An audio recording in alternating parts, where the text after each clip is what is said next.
Bonjour à tous, c'est John Jodan, bienvenue dans cette nouvelle vidéo les amis, on va faire la review du premier épisode de Dragon Ball Daima. Et oui, diffusé hier, donc sur différentes plateformes, vers 19 h. Alors on a regardé, enfin je l'ai pas affiché bien sûr, mais j'ai regardé en stream pour réagir avec vous. Et on a un peu débrief après, donc là on va faire une review, je vais vous donner mon avis tout simplement. Sur ce premier épisode. Alors on va commencer par parler du récap finalement de l'arc-bout qu'on redécouvre à travers les yeux des nouveaux personnages, alors des nouveaux méchants on va dire, même si d'ailleurs il y en a plus que ça mais on y reviendra après. Mais là du coup on a Goma, donc c'est le petit personnage qui visiblement est un peu censé être pour l'instant vraiment l'ennemi principal si j'ose dire. Et on a à côté ce qui ressemble à un Kaioshin, mais visiblement c'est un peu plus compliqué que ça, qui s'appelle Degesu, voilà. Et d'ailleurs on apprend quelques petites choses sur lui, mais on y reviendra juste après. Mais dans un premier temps, donc on a un espèce de récap. Alors par contre, ce qui est pas très clair, dites-moi ce que vous en avez pensé, je suis pas certain, est-ce que ce qu'il regarde ça se passe en direct, ou est-ce qu'il regarde des archives entre guillemets, parce que en fait leur réaction on dirait que c'est du direct. C'est-à-dire qu'ils sont en train de regarder et qu'ils suivent ce qui se passe petit à petit. Parce que du coup, à la fin du récap, enfin en tout cas des images, et t'as Degesu qui dit à Goma, oui bon bah maintenant vous êtes le roi démon, comme si ça venait d'arriver. Donc j'ai l'impression que c'est ça, mais je sais pas, c'est pas tout à fait clair. Mais en fait ça change pas grand chose dans les faits, finalement par rapport à ce qui va se passer. Mais dites-moi vous ce que vous en avez pensé par votre interprétation. Moi j'ai l'impression que ça se passe en même temps que les événements, ils sont en train de regarder plus ou moins en direct quoi, avec un petit peu de recul quoi, mais bon, on dirait que c'est du direct, au vu des réactions. Oh là là, si ils ont battu Majin Buu, bon si ça a été fait il y a 10 piges, tu vois, bon vous voyez ce que je veux dire. C'est pourquoi réagir d'une manière aussi forte si ça a été fait il y a 10 ans quoi. Enfin 10 ans, je dis 10 ans mais c'est au hasard, vous avez compris. Donc c'est un peu étrange. Alors d'ailleurs justement, par rapport à ça, on va en parler tout de suite aussi. Quand se passe Dragon Ball Daima, et ça se passe après l'arc-bout, et précisément après que Goku ait fait le vœu que les Terriens oublient Majin Buu. Voilà, ça se passe en gros dans cette période-là. Et par rapport à Dragon Ball Super, on n'en sait rien en fait. Est-ce que c'est canon? Est-ce que Daima est canon? Est-ce que Daima est canon? Est-ce que DBS est toujours canon? Du coup, ça va avec, ça va pas avec? En fait, on n'en sait rien. On n'en sait rien. Il n'y a pas de communication là-dessus finalement. Alors moi, personnellement, je m'en fous un peu. Que ce soit canon ou pas canon. Alors quand je dis que c'est canon, ça veut dire quoi? Bon, du coup, ça plein de strates qui se rajoutent. Donc canon, c'est simplement que ce qui se passe dans la série se passe réellement. Donc là si c'est canon par exemple, ça veut dire que dans DBS en fait, avant que DBS commence, ce truc là s'est passé. Voilà, c'est ça que ça veut dire. Donc c'est dans la continuité du scénario de Dragon Ball. Donc là on sait pas, ils ont pas vraiment communiqué là-dessus. Donc je le disais, moi personnellement je m'en fous tant qu'on me raconte une bonne histoire, que c'est cool, que c'est intéressant. À la limite franchement je m'en fous. Alors et d'ailleurs par rapport à ça, alors il y a un élément qui revient dans cet épisode. Et beaucoup sont en mode du coup DBS c'est pas canon, du coup il y a une anomalie machin. Alors pas forcément, je vais en parler tout de suite parce que sinon après comme ça au moins c'est fait. Dans l'épisode en fait Kibito et Kaioshin ont défusionné, on le savait déjà avec les trailers et tout, ils sont plus fusionnés. Et le truc c'est que comme explication on nous dit que, enfin ils nous disent que finalement ils se sont rappelés que Goku et Vegeta ont défusionné en allant à l'intérieur du corps de Buu, et ils ont fait pareil et ils ont réussi à défusionner parce que visiblement l'intérieur de Buu il y a des gaz qui du coup permettraient d'annuler la fusion Potala. Alors que dans DBS ils ont défusionné en faisant un vœu auprès de Polunga. Voilà, alors en soi, ils peuvent très bien avoir défusionné là dans Daima comme ça, refusionné dans la série, parce que je sais pas, pour regagner en puissance, ou va savoir, par erreur, ça pourrait être une vanne, va savoir, imagine t'as un personnage qui retire, enfin, il y a plein de manières de les faire refusionner, et puis après défusionner avec avec Polunga dans DBS. Donc dans l'absolu, ça n'est pas forcément un problème, en vérité, mais c'est juste que ils auraient très bien pu donner la même raison là, enfin genre oui on a été fusionné avec Polunga quoi, pourquoi se justifier avec l'excuse, enfin ce qui était dit dans l'arc-bout, bon va savoir honnêtement, mais en soi ça ne pose pas réellement de problème, c'est juste que oui c'est un peu con parce qu'en gros ils défusionnent, puis après ils refusionnent, et puis après ils redéfusionnent. Mais bon les gars, rappelez-vous un truc important, c'est que tout comme DBS quand Dragon Ball a été fait, c'était pas prévu, Daima c'était pas prévu quand DBS a été fait. Donc ça arrive qu'il y ait des trucs qui soient retcon machin, bon on s'en fout. En fait voilà, c'est au pire c'est pas si important que ça dans l'absolu, donc va savoir. Mais dans tous les cas, j'ai envie de dire, est-ce que c'est vraiment canon? Peu importe, voyons voir déjà ce que la série va nous raconter. Et d'ailleurs, aussi, il faut vraiment mettre des baisses de côté aussi, j'ai envie de dire, en termes de niveau de puissance, etc. Parce que là, clairement, on est sur une suite à l'arc-bout. Et les personnages, là, les antagonistes, ils sont déjà en mode « Oh là là, ils ont battu Majin Buu, je suis choqué !» Je rappelle que dans Battle of God, le niveau de Majin Buu, c'est déjà une blague. Donc, voilà, donc vraiment dissocier DBS de ce truc-là, parce que vraiment, ça n'a rien à voir au niveau des puissances et tout.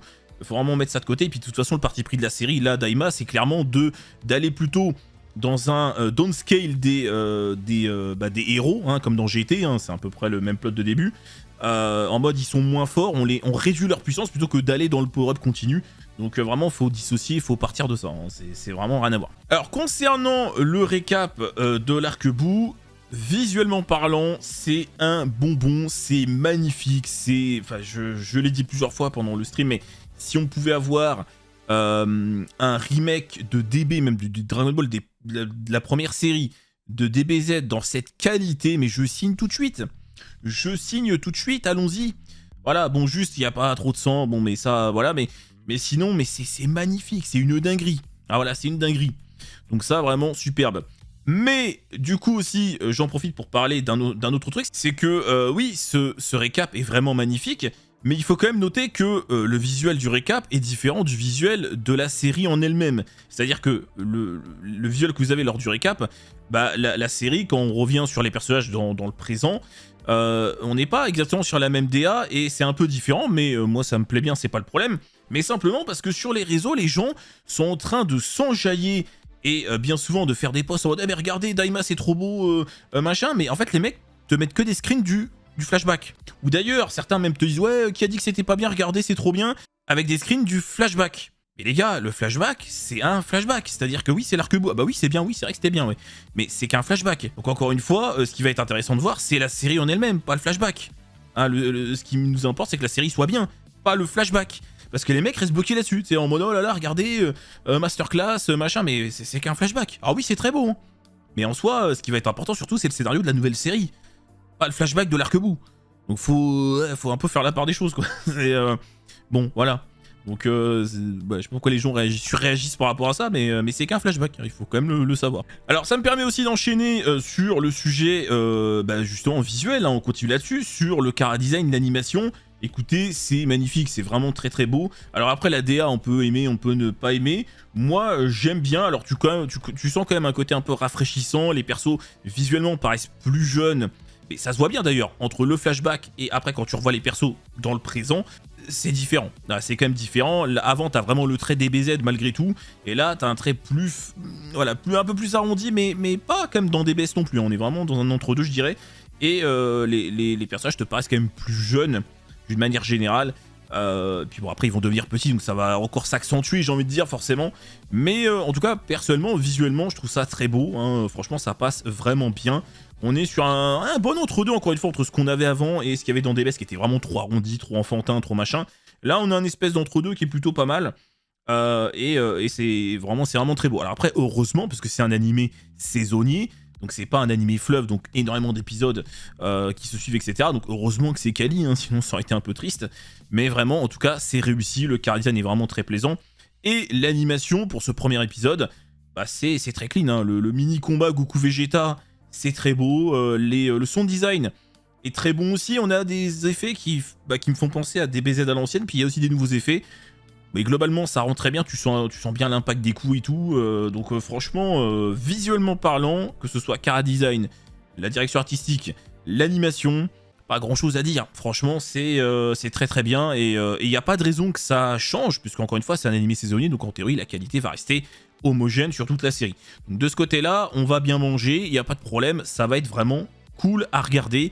Et à suivre. Alors maintenant on va parler finalement du scénario, hein, et finalement on n'apprend pas énormément de choses dans cet épisode parce que finalement, bon t'as une grosse partie de l'épisode, quasiment la moitié, qui est dédiée au récap en fait de l'arc-bout, et puis bon vite fait les personnages discutent, en plus ils réagissent entre eux, donc ça fait perdre un peu de temps. Et après, le plot, c'est celui qu'on connaissait dans les trailers, c'est-à-dire que les méchants veulent neutraliser les héros qui pourraient leur poser des problèmes dans le futur, donc ils vont faire un vœu et demander à Shenron que les héros deviennent petits. Voilà, hein, donc c'est le plot qu'on connaissait déjà depuis un moment. Il n'y a pas bien plus que ça.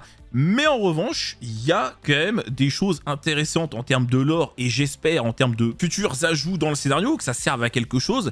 Il y a plusieurs faits qu'on nous expose, et qui finalement permettent de développer le lore de Dragon Ball, et utiliser des choses qui étaient insignifiantes peut-être auparavant, mais qui là prennent un sens, et ça franchement c'est cool, parce que du coup j'ai vraiment l'impression, et j'espère que ça va se confirmer dans la suite, que là on veut vraiment nous raconter une histoire, quelque chose qui se tient, qui a un intérêt, et qui est cohérent. Encore une fois, bon, je vais pas dire ça toute la vidéo, mais vous avez compris, contrairement à DBS où c'était extrêmement léger de ce côté-là, à niveau scénario c'était vraiment, il y avait pas grand chose à se mettre sous la dent, mais là j'ai quand même l'impression qu'on veut nous raconter une histoire intéressante, qui apporte quelque chose finalement à Dragon Ball, et notamment développer le lore, et donc là clairement le lore autour du royaume des démons, mais c'est vaste, il y a pas mal de choses, et notamment, je le disais tout à l'heure, avec Degesu, hein, donc l'espèce de Kaioshin, qui déjà on nous révèle dès le début de l'épisode que c'est le frère du Kaioshin qu'on connaît.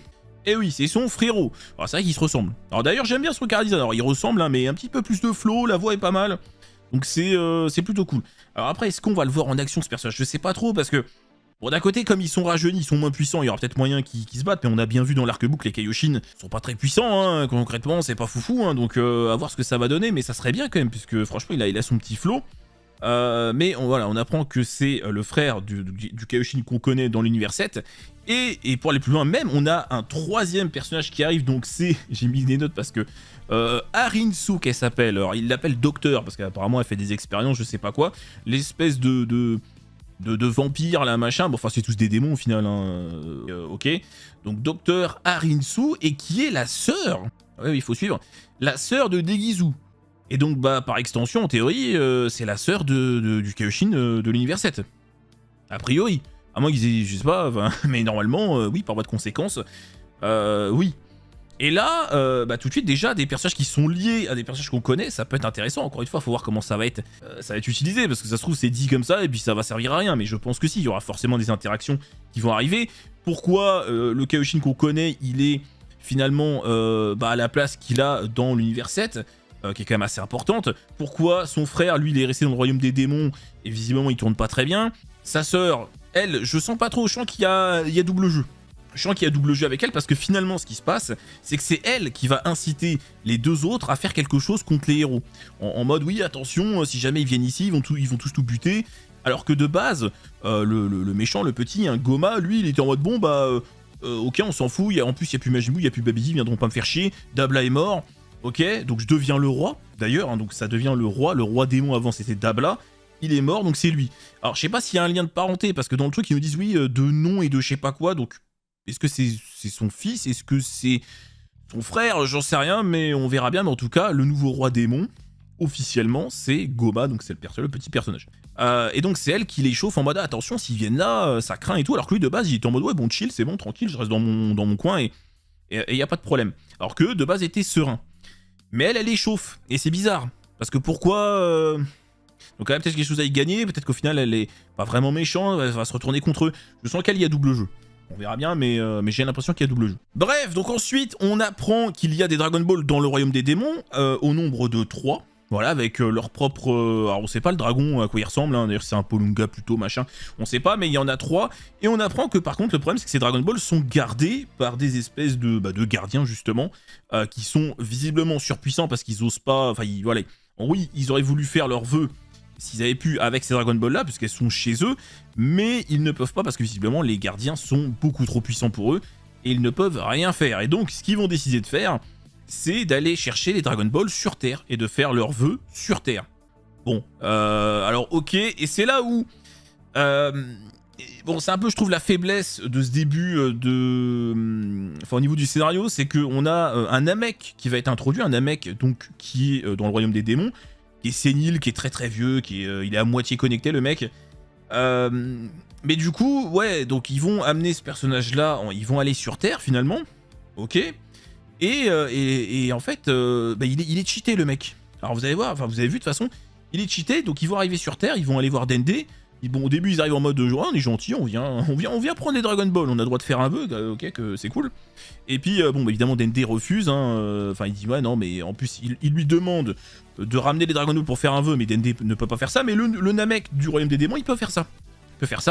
Il arrive, il fait un espèce de truc, du coup, ça les amène, et il peut même les réactiver, alors qu'elles étaient encore à l'état de pierre, parce qu'ils ont fait un vœu il y a pas longtemps, il est capable de les réactiver. Donc c'est un peu open bar, c'est un peu facile, mais en même temps, sans ça, il n'y a pas de scénario. Donc bon, c'est un peu compliqué, mais en fait, le truc qui est un peu...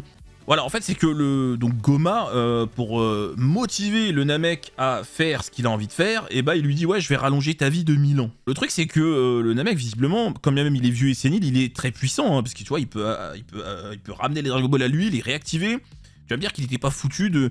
Bah, je sais pas, de faire d'autres Dragon Ball, ou alors de... Parce que c'est lui qui a créé les fameux gardiens, là. Alors, à moins qu'il soit hors de son contrôle maintenant, mais il pouvait pas... Enfin... En fait, c'est un être qui a l'air aussi puissant, même si c'est magiquement parlant, hein, qu'il ait besoin de ça pour allonger sa vie ou je sais pas quoi, bon, ça paraît peu crédible, dans le sens où, bah, ouais, le mec, il est surpuissant, quoi, enfin, il a des pouvoirs magiques de fou, donc, bon, du coup, on te fait un peu le plot, c'est ouais, bon, il le fait pour qu'on rallonge sa vie, mais il aurait pas pu le faire lui-même avec d'autres Dragon Ball, ou je sais pas, va savoir, soyons fous, hein. Mais allez, admettons, en vrai, c'est pas si grave que ça, mais c'est vrai que le Namek est un peu cheaté, mais le truc, c'est que là où c'est pas forcément incohérent, en tout cas au niveau de la puissance et la diversité de ses pouvoirs, c'est que c'est un Namek du Royaume des Démons. Et là où ça devient super intéressant, c'est que quand, du coup, ils sont face à Dende, ils lui disent « Mais toi, tu viens du Royaume des Démons aussi ?» Et là, tu dis « Quoi ? Pardon ?» Ils lui disent « Bah oui, tu as les oreilles pointues. » Et d'ailleurs, ça vient au tout début de l'épisode aussi. Voilà, t'as l'histoire des oreilles rondes et pointues. Parce qu'au début, quand ils voient Goku et les autres, ils se disent « Mais comment des êtres comme ça peuvent être aussi puissants ? Peut-être que c'est des machines et tout. » Et t'as le petit qui dit « Ah bah non, ils ont les oreilles rondes, c'est pas possible. » Donc là, faut comprendre que les personnages qui ont des oreilles pointues dans Dragon Ball, c'est des démons. Et du coup, on nous dit que les Namek, à l'origine, c'est des démons du Royaume des Démons. Voilà. Alors oui, Piccolo Daimao, mais bon, jusqu'à là, on pensait que c'était une exception. Et bah, les Namek, à l'origine, sont des habitants du Royaume des Démons. Et en fait, ils sont partis, à un moment, j'espère que ça va être développé, dans le monde extérieur, bah, pour faire leur vie. Enfin, on sait pas trop pourquoi, mais j'espère justement qu'on va aller un peu plus loin là-dessus. Mais voilà, donc on apprend que finalement, les Namek de base sont des démons et des habitants à part entière du Royaume des Démons. Et donc, par extension, bah, la plupart des Kaioshin, qui ont aussi, finalement, les oreilles pointues, et vraiment, ils insistent là-dessus, hein. Donc c'est vraiment à prendre à la lettre, bah, tous ces personnages-là aussi viennent du Royaume des Démons. Alors que, pour autant, enfin, les Kaioshin, tels qu'on les connaissait jusqu'à maintenant, bah, c'est des êtres bons, hein, c'est un peu... Bah oui, c'est les dieux qui surveillent que tout se passe bien, quoi. Donc, c'est les dieux de... Enfin, qui veillent à l'équilibre. À regarder ouais, donc c'est... Alors qu'à la base, ils sont dans le Royaume des Démons. Donc, alors maintenant, pareil, ça va être intéressant de savoir pourquoi, mais ça rejoint ce que je disais tout à l'heure, pourquoi le Kaioshin qu'on connaît, il est là, et plus dans le Royaume des Démons, pourquoi lui, son frère, il y est. Plein de questions, voilà, plein de questions qui se posent, et j'espère que ils vont aller développer ça, et que ça va apporter quelque chose d'intéressant. Mais du coup, ce premier épisode, malgré le fait que le plot, on le connaissait, bah il apporte quelques éléments quand même assez intéressants par rapport à des choses qu'on connaît déjà. Et c'est ça qui est bien, ça vient développer l'univers et le lore. Et ça, franchement, c'est cool. Alors oui, j'ai oublié de vous dire, mais quand ils partent du Royaume des Démons pour aller vers l'univers 7, il y a une espèce de scène où il y a un énorme poisson, ils doivent rentrer dedans, cette espèce de portail. Et on apprend que quelqu'un d'autre est venu plus tôt. Et donc on apprend que c'est la fameuse docteur Arinsu, putain c'est pas évident, Arinsu qui est venue plus tôt qu'eux, et donc je vous disais tout à l'heure double jeu, ouais c'est bizarre, je sens qu'il y a un double jeu, c'est étrange. Et donc aussi d'ailleurs en termes d'autres personnages présents dans l'épisode, on a Glorio qui était planqué au moment où les deux parlaient au tout début de l'épisode, donc qui est évidemment un démon, on s'en doutait, et bon, qui bien sûr visiblement va pas se rebeller, mais en tout cas venir aider Goku parce qu'il fera partie de la team, avec l'autre personnage aussi qui nous sera présenté certainement dans peut-être pas le deuxième mais le troisième épisode. Donc il fera partie de la team, ça sera un peu le Trunks de GT, enfin je veux dire, tu sens le mec un peu fiable qui est là, et bon bref, on verra bien ce que ça va donner. Et surtout les motivations du personnage à finalement être contre son roi, parce que oui, c'est ça. Donc affaire à suivre, mais faut voir. Bon, sinon, une fois que le vœu est réalisé, alors il y a une scène un peu comique, hein, où il dit oui, je veux que tu rendes tous les personnes qui ont battu Majin Buu, machin, en enfant, et puis Sharon dit ouais, mais quel âge? Parce que du coup, ouais, enfant, mais ça veut dire quoi, quel âge? Bon, c'est un peu marrant, puis après il dit ouais, et ceux qui sont déjà enfants, on fait quoi? Eh bah, tu les rends bébés, bon voilà. Donc la scène est un peu marrante, et puis après, Voilà, ça arrive, et on voit pas tous les personnages, on voit Bulma, on voit Vegeta et Goku qui redeviennent petits, il y a l'opening qui se lance, et puis voilà. Et d'ailleurs, on n'a pas eu l'opening, je crois, enfin on l'a pas, sûr qu'on n'a pas dans l'épisode, je sais pas s'il a été posté au complet, mais à voir. Et l'épisode se clôture avec ça. On voit que dans l'épisode 2, on va justement parler de Glorio. Il va sûrement se pointer avec un vaisseau et puis pour leur expliquer un peu ce qui s'est passé. Alors, tu sens bien le truc comme ça. Là, ils vont tous être choqués. Ah là, qu'est-ce qui se passe? Il va arriver, il va leur expliquer le plot. Et après, ils vont aller dans le royaume des démons. On le sait parce que voilà, dans les trailers et tout, c'était déjà annoncé. On apprend aussi qu'il y a 3 mondes dans le royaume des démons. Donc je pense que en gros, il y aura certainement un monde par Dragon Ball, j'imagine, dans le royaume des démons, et que Goku va devoir aller chercher les 3 successivement. Maintenant, la question que je me posais, c'est quelle va être la raison, finalement, d'aller dans le royaume des démons? Parce que s'il s'agit de récupérer le rapport normal, bah autant attendre les Dragon Ball de la Terre. T'attends, tu fais le vœu inverse, et c'est plié. Donc il va falloir observer quelle va être la raison d'y aller. Alors peut-être que les deux, voilà, ils vont emporter les Dragon Ball de la Terre, ils vont les sceller, j'en sais rien, enfin va savoir, mais il faut une raison, parce que si... Et puis surtout que, finalement, même si, oui, bon, c'est un méchant si on veut, mais Goma n'avait pas, a priori, d'ambition de foutre tant la merde que ça, de base, en fait. Alors peut-être que là, ça va lui monter à la tête, parce que son plan a réussi, et qu'il va dire, bon, voilà, je veux tout contrôler, je veux tout... ok, peut-être, mais... il avait pas l'air si menaçant que ça, à la base. À lui, il voulait juste vivre sa vie dans son royaume, quoi. Et après... faut voir quelle va être la raison d'y aller. Parce que si c'est juste pour récupérer leur apparence, en théorie, t'attends le Shenron de la Terre et c'est fini, quoi. Ou même, tu vas sur Namek. Tu vas sur Namek, tu fais un vœu à Polunga, c'est fini. Donc après, il va sûrement y avoir une raison. Une raison qui font qu'ils ont pas le choix. Dans GT, par exemple, ils avaient pas le choix de récupérer les Dragon Ball à étoile noire parce qu'elles étaient plus puissantes et le Shenron normal n'aurait pas pu réaliser le vœu inverse. Donc il y avait pas le choix, et puis en plus la Terre pétait, machin. Donc là, il va falloir une raison pour qu'ils aient pas le choix d'y aller. Que d'y aller. À moins que ça soit justement, ça vienne de Glorio qui va les convaincre de venir pour telle ou telle raison. C'est possible, ça peut venir de là aussi. On verra bien, mais il y aura forcément une raison, sinon ça n'a pas de sens. Il y aura forcément une raison. Donc, voilà, on a fait le tour, les gars. Donc on a tout vu, finalement, de ce premier épisode. Donc pour l'instant, je suis optimiste. Je sens que il y a du potentiel et que ça soit bien. Encore une fois, on prend des éléments qu'on connaissait, on vient les développer, on vient enrichir le lore.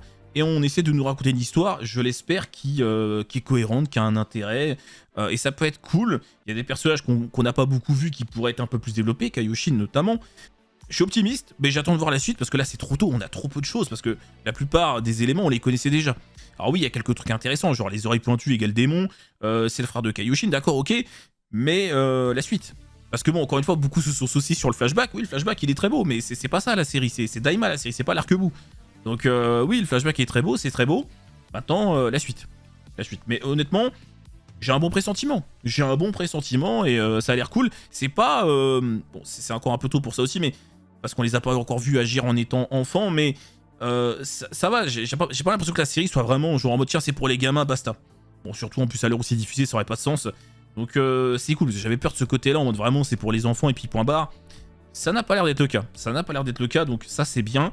Et un autre point à noter qui est cool, c'est que Goku n'est pas un attardé. Alors encore une fois, attendons de voir quand il sera enfant et tout, mais pour le peu qu'on a vu, ça n'a pas l'air d'être le cas. Là vraiment, dans cet épisode, j'ai retrouvé mon vrai Goku. Là c'est des scènes légères, voilà, il est... Mais typiquement, la meilleure illustration de ça, c'est la scène où il est en train de bouffer, tu vois, c'est léger, il fait une vanne à Vegeta, ouais, Vegeta, lui il a pas grandi, contrairement aux autres, il a pas trop grandi, il est resté assez petit. Voilà, et puis après, voilà, il a bien bouffé, et puis il dit, ouais, Vegeta, on se fait un petit combat. Et donc, au début, tu vois, il est un peu en train de rigoler, puis après, hop, mode sérieux, on y va, on se bat. Voilà, là, j'ai retrouvé mon Goku, enfin, je vois mon Goku normal, quoi. Donc, et comme quoi, hein, ce qu'il faut rappeler, c'est que vraiment, tout ça, c'est pas un hasard. Mais c'était évident, mais ça n'est pas un hasard. Le fait que Goku soit un attardé dans DBS, ça n'est pas un hasard. C'était un parti pris pour faire plaisir aux gosses. Ah, il est marrant, le gars, il est un peu con, il est marrant, il est drôle. C'était un parti pris. Parce que là, on n'est pas dans ça du tout. Donc il y a vraiment un parti pris, et là je sens qu'on est... Non, on est sur le vrai Goku. Bref, bah écoutez, on va s'arrêter là-dessus les gars, dites-moi vous ce que vous en avez pensé dans l'espace commentaire, et puis bah on se retrouve la semaine prochaine pour la review du 2e épisode. Hein. Et puis voilà, en tout cas moi je suis assez satisfait, hein, mais encore une fois j'attends de voir la suite, parce que vraiment c'est là que la série va vraiment commencer. mais ça m'a l'air d'être vraiment bien parti. Bon, sur ce petit pouce bleu, n'hésitez pas à vous abonner si ce n'est pas déjà fait. Des bisous à tous, à très bientôt. Salut!